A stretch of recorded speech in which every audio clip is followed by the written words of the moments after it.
Olá, seja bem-vindo ao canal da Primeira Igreja Batista da Ilha das Flores. Eu sou o pastor Eliomar Paixão e neste momento você está na nossa Escola Bíblica Dominical.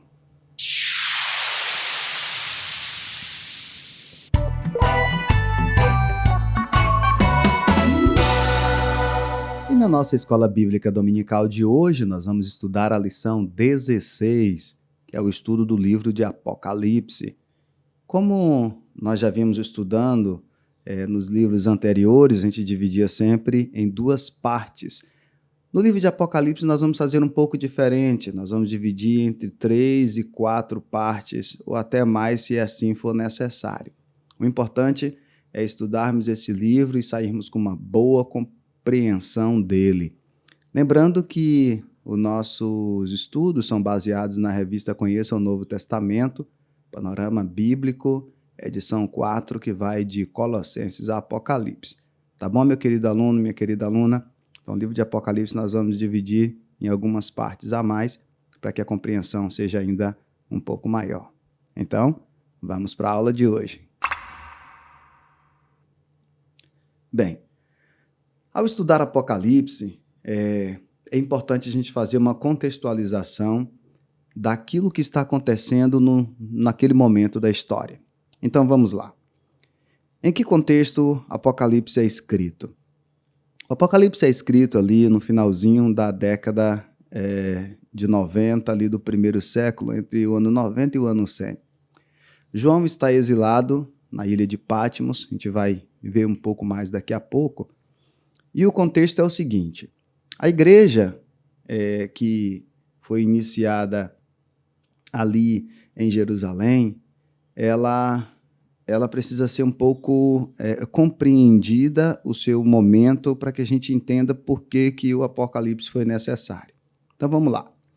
O ministério ali no Novo Testamento começa com João Batista, ok? João Batista pregando a palavra de arrependimento, pregando o perdão, pregando para que aquelas pessoas mudassem de vida.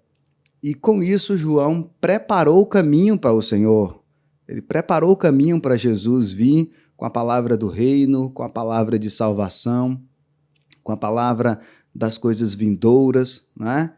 E João sai de cena quando ele é decapitado. Jesus dá continuidade ao seu ministério. O ministério de Jesus é um ministério relativamente curto, um ministério apenas de 3 anos, mas um ministério que tem um resultado fantástico.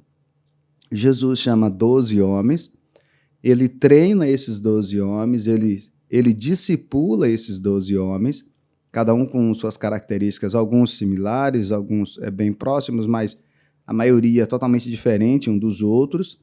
Ele treina eles, depois ele sai de cena também. Ele é sentenciado, ele é preso, sentenciado à morte, por crucificação.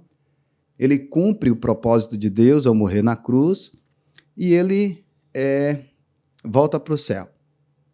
No dia da sua ascensão, Jesus olhou para os discípulos e disse para eles que, dando algumas últimas instruções, disse para eles que ele iria, mas iria voltar. E eles, sem saberem o que fazer, né? O que faremos agora? Como é que será? Sem o Senhor. Jesus então disse para eles ficarem em Jerusalém. Olha, fiquem em Jerusalém, aguardem em Jerusalém, até que do céu vocês sejam revestidos pelo poder de Deus. E eles vão para Jerusalém e ficam ali naquela expectativa do que vai acontecer. Enquanto eles, antes ainda de Jerusalém, eles estão olhando para o céu, né, chorando, aflitos, vendo Jesus subir. E quando Jesus some nas nuvens, eles recebem a visita de um anjo que olha para eles e diz: por que vocês estão tão tristes vendo o Senhor ascender aos céus assim? Da mesma forma que vocês estão vendo ele subir, vocês vão ver ele voltar. Então façam o que ele disse, vão para Jerusalém, aguardem, tal. Eles vão para Jerusalém e no dia da festa de Pentecostes, que era uma festa tradicional de Jerusalém, dos judeus, da tradição judaica, as pessoas iam todas para Jerusalém, era uma festa muito popular, Jerusalém ficava abarrotada de pessoas. Alguns estudiosos dizem até que cerca de 2 milhões de pessoas participavam da festa. Então, em um belo dia, o Espírito Santo, que era novo para todo mundo, enche toda a casa, reveste eles do poder maravilhoso do Senhor. Eles têm uma experiência mística ali profunda e realmente vão viver uma experiência espiritual e indescritível, de sorte que eles não sabem nem explicar direito, mas eles são revestidos da glória de Deus. As pessoas que estavam ali de fora, que a Bíblia diz que aquele que é de Deus compreende as coisas de Deus e aquele que não é de Deus não compreende as coisas de Deus, não compreenderam, né, não compreenderam e ainda acharam que eles estavam bêbados ali logo de manhã. E então Pedro toma a palavra e, cheio do Espírito Santo, começa a pregar e a explicar para aquelas pessoas: olha, nós não estamos bêbados. O que vocês viram, estão vendo aqui é a manifestação do poder de Deus. E começa ali a fazer uma pregação profunda, tremenda, extraordinária, teológica, espiritual, de sorte que atingiu a maioria daquelas pessoas. Então, essa multidão de pessoas, quase 3 mil, sem contar mulheres e crianças, levantam as mãos, aceitando o Senhor Jesus como seu Senhor e Salvador. E aí elas perguntam, né? E agora o que faremos, né? E o Pedro fala com elas que elas precisam ser batizadas, dar continuidade ao ministério de Jesus. E essas pessoas, a maioria delas, ou grande parte delas que levantaram a mão, não eram dali. Elas eram de outras cidades que veio para a festa de Pentecostes, ok? Então eles saem, eles voltam para suas cidades agora convertidos a Cristo Jesus. E aí vai nascer as igrejas em outras cidades. Aí eles começam as viagens missionárias para fortalecer aqueles irmãos, né? Para dar continuidade para que aqueles irmãos não desviassem da fé e dessem continuidade ali à obra de Cristo. E assim foram surgindo as igrejas nas outras cidades. Muito bem. As viagens missionárias vieram e fortaleceram tudo isso, e as igrejas foram sendo estabelecidas. Só que foi passando 1 ano, 2 anos, 3 anos, 4 anos, 5 anos, 10 anos, 15, 20. Agora, no Apocalipse, já estamos mais ou menos ali no ano 90, 90 e alguma coisa, e eles aguardavam a volta de Jesus, acreditando que iria se dar naqueles dias, a qualquer momento daqueles dias.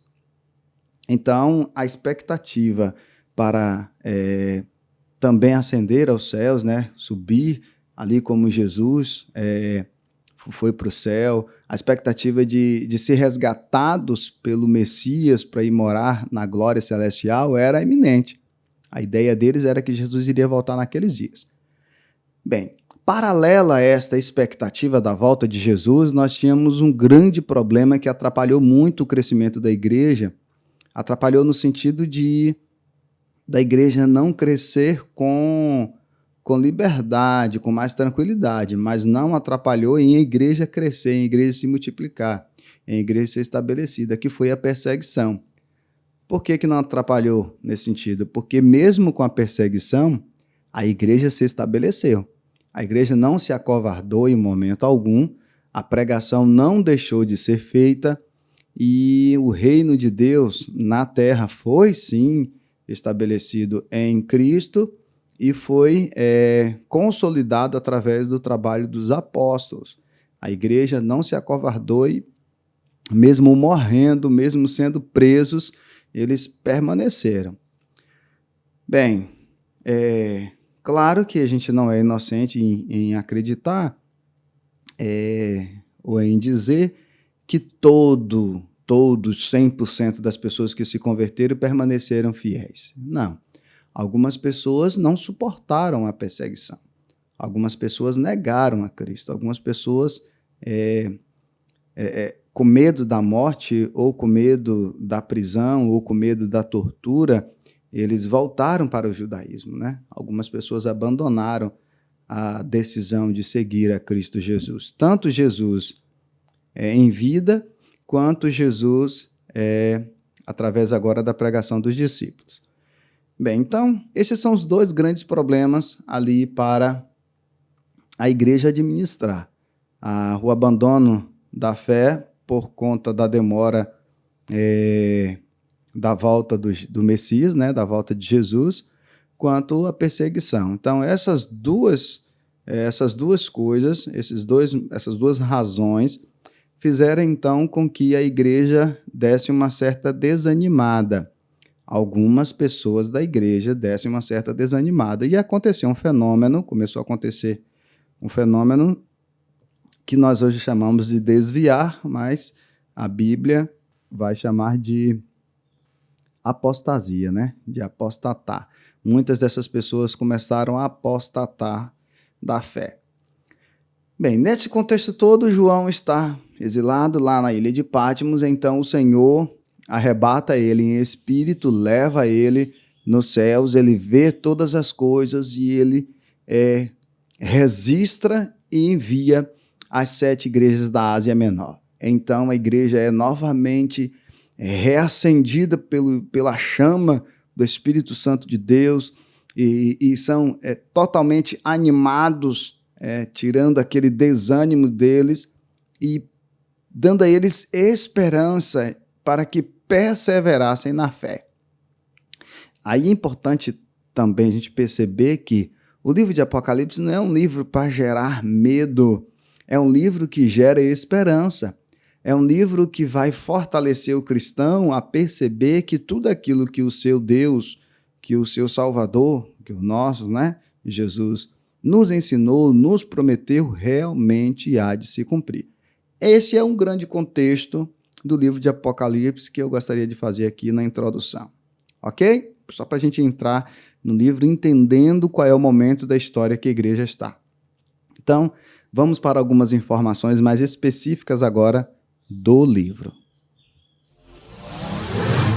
Bem, fazendo então uma visão panorâmica, como nós fizemos nos outros livros, nós temos algumas informações básicas que podemos dar acerca de Apocalipse. Então vamos lá.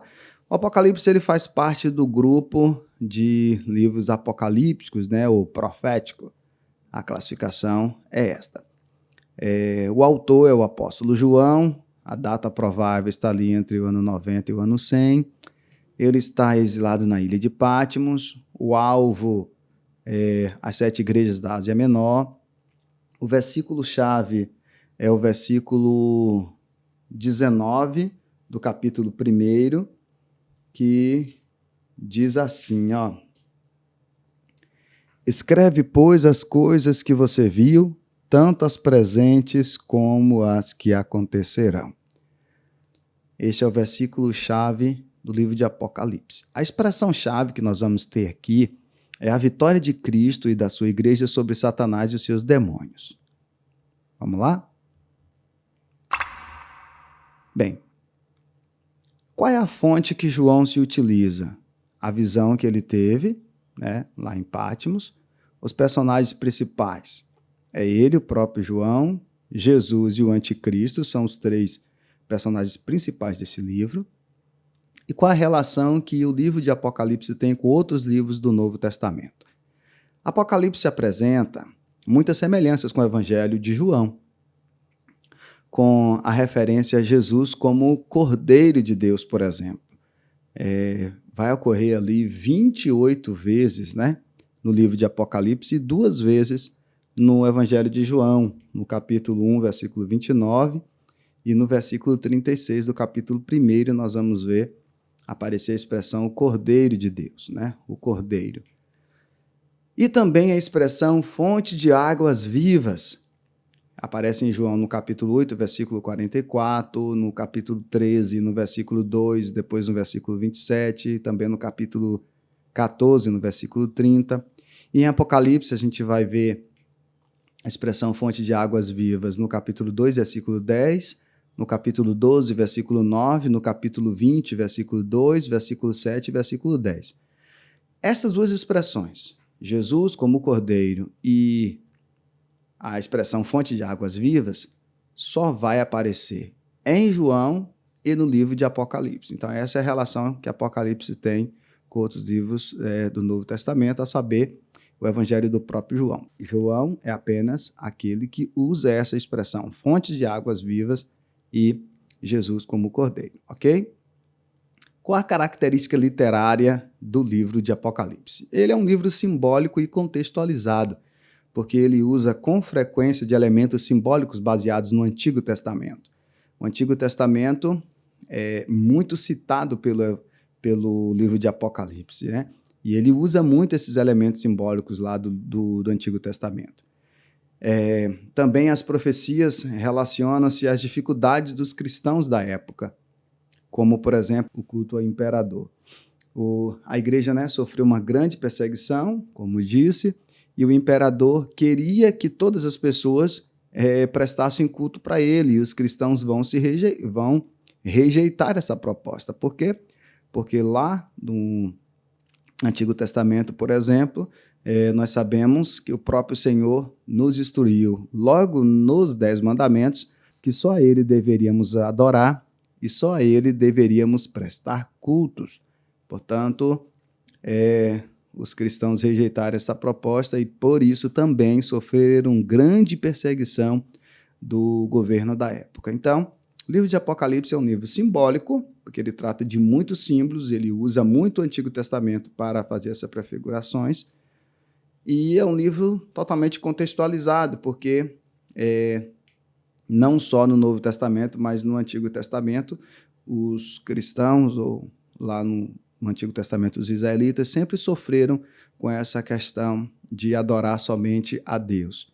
Mas nós sabemos que o fim disso é sempre a favor do povo de Deus. Adorar só a Deus pode nos trazer algumas complicações aqui de forma terrena, porque o homem quer adoração, mas o verdadeiro povo de Deus vai rejeitar e vai adorar somente a Deus, e por isso vai sempre sofrer com perseguição. Mas a fidelidade do cristão tem a sua recompensa no final de todas as coisas. Bem, qual é a ênfase que o livro de Apocalipse dá? O livro de Apocalipse, gente, dá uma grande ênfase à soberania de Deus. A soberania de Deus se revela de forma direta. Olha, o capítulo 1 do Apocalipse que você vai ver. Durante essa semana, se você estiver fazendo a devocional, vá observando. A soberania de Deus se revela de forma direta. A soberania de Deus rege a igreja. Apocalipse 2 e 3, você vai ver ali, por exemplo, a escrita das 7 cartas, você vai ver que é ela que rege a igreja. A soberania de Deus está sobre tudo que existe. Do capítulo 4 ao capítulo 19, você vai perceber a soberania de Deus estando acima de tudo que existe. A soberania de Deus também julga os povos. Capítulo 20, você vai ver isso muito claro. E é a soberania de Deus que garante que a palavra dele se cumpra, né? Deus está acima de todas as coisas, ele é soberano e ela garante o cumprimento das suas próprias palavras. Então, Apocalipse 21 e 22, onde se encerra o livro, você vai ver e vai perceber tranquilamente a soberania de Deus sobre todas as coisas e se cumprindo através da sua palavra. Ok? Vamos andar um pouco mais. Bem, quais são os destaques do livro de Apocalipse? Os bem-aventurados em Apocalipse. Assim como Jesus, proferiu aquele maravilhoso sermão conhecido como o Sermão da Montanha, ou as Bem-aventuranças, aqui nós vamos ter também os bem-aventurados em Apocalipse. Em Apocalipse, quem são os bem-aventurados? Os guardadores da revelação, os mortos no Senhor, aquelas pessoas que permanecem vigilantes, os chamados às bodas do Cordeiro, os que têm parte na primeira ressurreição e os limpos pelo sangue de Cristo. Estes são os bem-aventurados. Aí vale aqui uma aplicação, né? Nós, eu e você, estamos entre esses bem-aventurados? Se você ainda não está, é hora de repensar. Curiosidades. O livro de Apocalipse, assim como todos os outros livros da Bíblia, tem algumas curiosidades. Então nós vamos para a primeira. Olha só, o título original do livro, dado pelo apóstolo João, é, em grego, assim, Apocalipsis Lessou Christou, que significa uma revelação de Jesus Cristo, sugerindo tanto uma revelação sobre Jesus, né? O livro de Apocalipse ele faz a revelação sobre Jesus e, ao mesmo tempo, uma revelação feita por Jesus. Ok? Então, entenda a revelação de duas formas. Entenda uma revelação de Jesus Cristo, uma revelação sobre ele e uma revelação feita por ele. Ok? Uma outra curiosidade é que, apesar de pouco vinculado ao Apocalipse, em comparação a Ezequiel e Daniel, o livro de Isaías é alvo de referências por João cerca de 70 vezes. Olha só. O livro de Ezequiel e Daniel são muito vinculados ao Apocalipse, né? Dado aquela visão extraordinária de Ezequiel e de Daniel acerca de coisas futuras. Então, o Ezequiel e Daniel parecem ser o Apocalipse do Antigo Testamento, né? Então, vincula-se Ezequiel e Daniel ao Apocalipse com muita facilidade. E às vezes a gente esquece de Isaías. E Isaías é citado pelo livro de Apocalipse cerca de 70 vezes. Então, esta é uma curiosidade realmente interessante acerca do livro de Apocalipse. Ok? Então, vamos seguir um pouco mais. Bem, pensando em um esboço para o livro de Apocalipse, poderíamos pensar Apocalipse assim. Vamos dividir em 3 partes. O capítulo 1, que está ali registrado as coisas que viste. As coisas que vistes, no capítulo 1, João começa fazendo uma descrição ali de como é que foi a visão. As coisas que são, no capítulo 2 e 3, nós vamos ter realmente as 7 igrejas, e as coisas que hão de acontecer. Aí ele está fazendo o apontamento da consumação de todas as coisas. Do capítulo 4 até o capítulo 22, que é o encerramento do livro, nós vamos perceber claramente isso. Pensando de forma geral, então, do capítulo 1 ao capítulo 3, nós vamos ter a visão de Jesus. No capítulo 4 ao capítulo 22, nós vamos ter a visão da consumação. Ok? Pensando em um esboço assim, geral para a carta, poderíamos dividi-lo assim.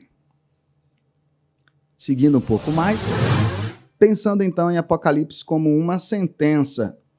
Apocalipse em uma sentença poderia ser dito o seguinte: o Apocalipse ele é um livro de caráter apocalíptico apresentado em forma de carta de julgamento. Ele é o único livro de caráter apocalíptico apresentado assim em carta de julgamento, de salvação e renovação de todas as coisas. Como eu disse, o Ezequiel e Daniel é o Apocalipse do Antigo Testamento, né? Mas o Ezequiel e Daniel aponta bem mesmo realmente para mais no sentido do julgamento, no sentido da correção do pecado, no sentido do que acontece com a desobediência, né? Esses dois têm bem essa característica, assim, de mostrar para o leitor qual é as consequências da desobediência, as consequências do pecado, o que o pecado leva, né? Para onde o pecado leva as pessoas que servem a Deus ou aquelas que não servem a Deus e que querem viver na prática do pecado. E mostra também aqueles que servem a Deus no sentido de que servem a Deus e que abandonam a Deus para voltar ao pecado ou querem servir a Deus com vida pecaminosa, enfim, as consequências disso. Já o livro de Apocalipse, ele também nos aponta, ele nos leva, nos mostra como é que vai se dar a salvação e a renovação de todas as coisas. Então, é como se o Apocalipse, para fechar essa questão, é um livro revelatório mais completo do que os outros do Antigo Testamento que têm a mesma linha, ok? Então, em uma sentença, poderíamos dizer isso. Pensando no contexto desse livro, o que é Apocalipse? Bem, aí na revista nós vamos encontrar que o termo Apocalipse é formado por dois vocábulos gregos. O verbo kalipto, que significa cobrir, envolver, ocultar, por véu em, mais a proposição apo, né, de apocalipse. Então, apo, que aqui tem a ideia de afastamento. Então, assim, o Apocalipse significa remover o véu, revelar, descobrir algo. O autor afirmou várias vezes que seu livro era uma profecia. Então, Apocalipse significa remover o véu, revelar, descobrir algo. Por isso que chamamos livro das revelações. Então, Apocalipse é um livro da revelação de Jesus Cristo para a sua igreja, demonstrando a sua vontade e as coisas que ainda estão por vir. Quem escreveu o Apocalipse? Né? Bem, eu já falei logo lá na introdução, o apóstolo João é o mesmo autor do Evangelho, né? E também das 3 epístolas. Lembra bem que João escreveu. Então, se eu te perguntar quantos livros João escreveu, qual a obra literária de João, né? Qual a contribuição literária que João dá ao Novo Testamento? Então, João escreve 5 vezes. Ele escreve o Evangelho, escreve as 3 cartas, 1ª, 2ª e 3ª João, e o Apocalipse, ok? Agora, isso tudo se dá ali, quando ele escreve Apocalipse ali, ele tinha mais ou menos cerca de 80 anos. Só que, por outro lado, João não é o autor do Apocalipse. O Apocalipse tem como autor Jesus. A revelação é dada por Jesus. Agora, João é aquele que vai registrar. João faz o registro daquilo que Jesus revelou, ok? Então, a gente poderia dizer que o autor de Apocalipse é Jesus. João ali é um coautor, né? Tem participação, ele é aquele apenas que registra. A gente fala, né? Quem escreveu Apocalipse? A gente fala João, mas porque ele fez o registro, mas o autor mesmo é o próprio Jesus, ok? Agora, quando e onde se deu a visão de Apocalipse? Bem, João estava em Patmos, como eu falei, era uma ilha pequena, a sudeste da Ásia Menor. Ela tinha uma área ali de 16 por 10 quilômetros. Era uma terra de bastante terra vulcânica e elevações de até 300 metros.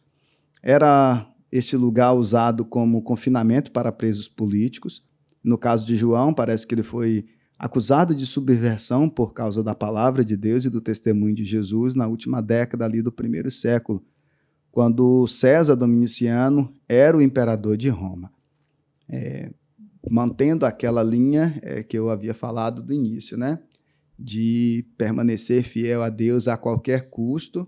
Eles preferiam ser presos e até mortos, mas os verdadeiros cristãos, genuínos cristãos, não abandonaram a palavra por nada. Este, por exemplo, é o último dos discípulos exilado ali, preso por causa da sua fé e da sua fidelidade ao Senhor nosso Deus, ok? E por que João recebeu a revelação de Apocalipse, né? A revelação se deu para mostrar as coisas que em breve deveriam acontecer. A Escritura estaria incompleta sem o livro de Apocalipse. Imagine o Novo Testamento terminando, por exemplo, na carta de Judas. O Novo Testamento estaria incompleto se não tivesse o Apocalipse, né? Isso se encaixa perfeitamente, por exemplo, com o que foi dito pelo profeta Amós. O profeta Amós, no capítulo 3, versículo 7, ele disse assim, certamente o Senhor Deus não fará coisa alguma sem primeiro revelar o seu segredo aos seus servos, aos seus profetas. Então, no final de todas as coisas ali, no finalzinho da história, na hora que estava ali para se selar o ciclo, ou se fechar o ciclo do trabalho dos discípulos, né, que só João agora estava vivo, então vem o Apocalipse, naquele momento trágico em que a igreja está muito abalada com a demora da volta do Messias na cabeça deles, né? E pela forte perseguição que eles estavam seguindo, A igreja está vendo que todos os discípulos morreram, o único que está vivo está preso, exilado numa ilha lá que ninguém pode ver. Então a igreja realmente ficou muito abalada. Mas Deus, através de Jesus, vem com o Apocalipse, fortalece estas pessoas, leva uma mensagem de esperança.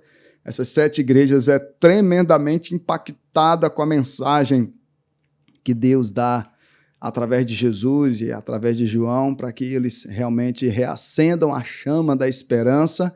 Então, eles vão viver ali realmente um avivamento, né? O primeiro avivamento da história da igreja, a gente pode entender que é, por exemplo, com o livro de Apocalipse. Ok, pessoal? Bem, e aí nós temos uma aplicação de Apocalipse para hoje. Olha só, Apocalipse é um livro profético do Novo Testamento. As suas profecias se cumprirão rigorosamente, porque em Hebreus 10, 23 diz: pois quem fez a promessa é fiel. Em Números 23, 19, a palavra do Senhor também nos diz que Deus não é homem para que minta, nem filho de homem para que se arrependa. Acaso o que ele prometeu não se cumprirá? Então, tudo que Deus promete, ele cumpre. Então, todos os apontamentos, todas as profecias que ainda não se cumpriram no livro de Apocalipse, hão de se cumprir. E a pergunta que devemos nos fazer é: nós estamos atentos, aguardando, vivendo de acordo com o cumprimento dessas profecias? É uma ótima pergunta. Bem, fazendo uma visão panorâmica dessa primeira aula, nós vamos parar por aqui para não ficar com muita informação, né?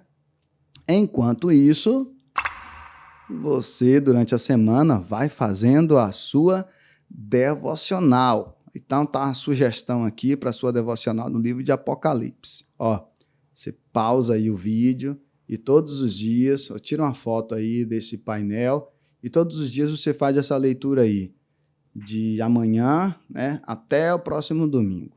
Ok? Combinado? Então, você vai ter aí cada dia da semana.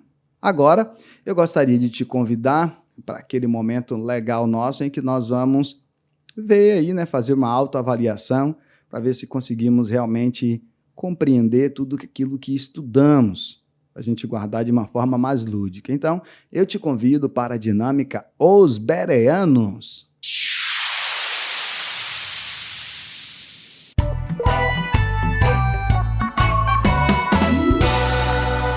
Muito bem, aqui você já sabe, né? A dinâmica Os Bereanos, você vai brincar aí, vai se divertir, vai aprender de forma bem lúdica com as pessoas na sua casa. E quem errar mais vai lavar os pratos do almoço, tá certo? Então vamos lá. Vamos para a primeira pergunta. Baseando-se no estudo de hoje, na leitura de Apocalipse capítulo 1, tá bom? Você pode ter até lido do capítulo 3 até o 4, até o 5, tudo bem. Mas hoje a gente vai pegar só, baseado no estudo de hoje, que discutimos hoje, no capítulo 1. Qual é a classificação do livro de Apocalipse que nós falamos aqui? Faz parte das epístolas pastorais, Apocalipse faz parte das epístolas eclesiásticas, das epístolas pessoais ou dos livros proféticos? Tempo!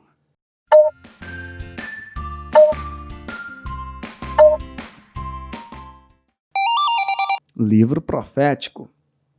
Segunda pergunta. Onde João estava quando escreveu o Apocalipse? Na Capadócia? Na ilha de Patmos? O local é desconhecido ou ele estava em Jerusalém? Tempo!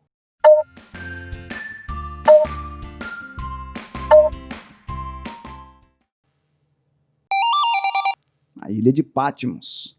Terceira pergunta. Qual dessas ações a seguir é a única que não faz parte da ênfase dada por João quanto à soberania de Deus? Então vamos lá. Rege a igreja, é limitada, está sobre tudo que existe e julga os povos. Tempo!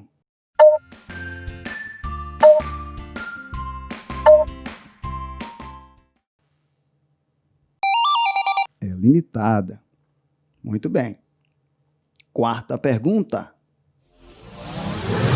Com qual título eclesiástico João se apresenta em Apocalipse? Pastor, diácono, servo de Jesus Cristo ou presbítero? Tempo!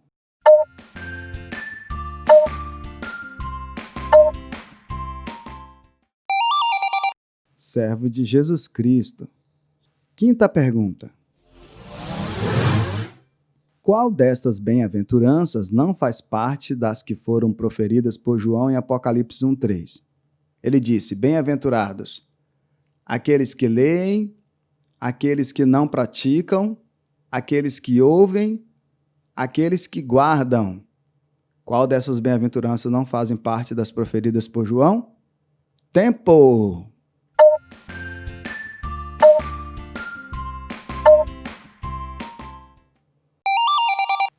Aqueles que não praticam. Sexta pergunta. Quanto aos principais personagens, qual dessas alternativas a seguir corresponde aos principais personagens de Apocalipse? Judas, Jesus e o Anticristo, João, Jesus e Judas, Pedro, João e Jesus, ou João, Jesus e o Anticristo? Tempo!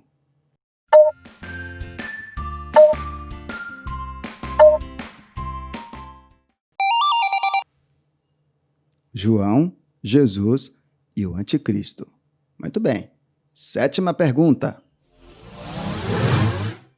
No seu relato inicial, no capítulo 1 e versículo 1 também, quem é o autor da revelação de Apocalipse registrada por João?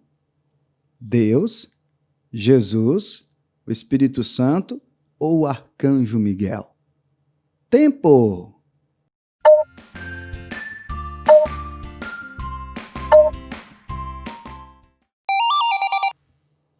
Jesus. Muito bem. Oitava pergunta. Como o Senhor se apresenta em Apocalipse? Como o Senhor dos Exércitos? Como Aleph e Tal? Como Deus soberano?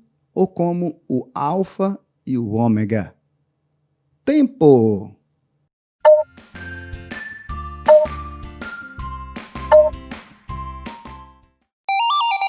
Aleph e Ômega. Só uma questão aqui. A letra B, Aleph e Tal, é a primeira e última letra do alfabeto hebraico. Alfa e Ômega é a primeira e a última letra do alfabeto grego. Ok?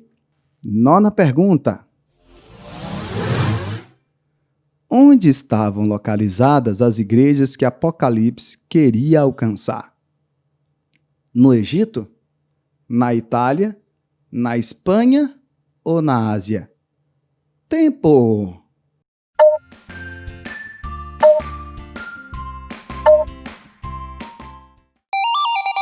Na Ásia Menor, né? As 7 igrejas estavam na Ásia Menor. 10ª e última pergunta. Qual dessas igrejas a seguir não faz parte da lista das 7 igrejas da Ásia Menor, a qual recebeu as 7 cartas? Éfeso, Tessalônica, Pérgamo ou Tiatira? Tempo!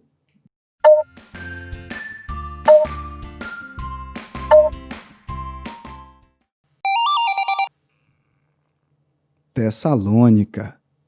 Muito bem, pessoal.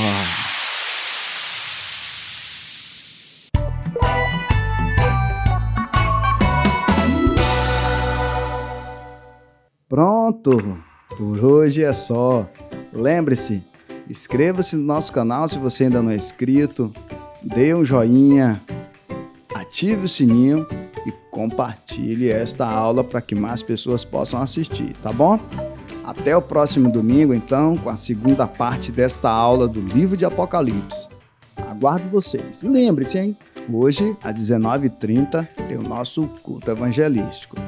Então, até o próximo domingo com esta aula, com a segunda parte dela, e até logo mais à noite com o nosso culto evangelístico. Tchau!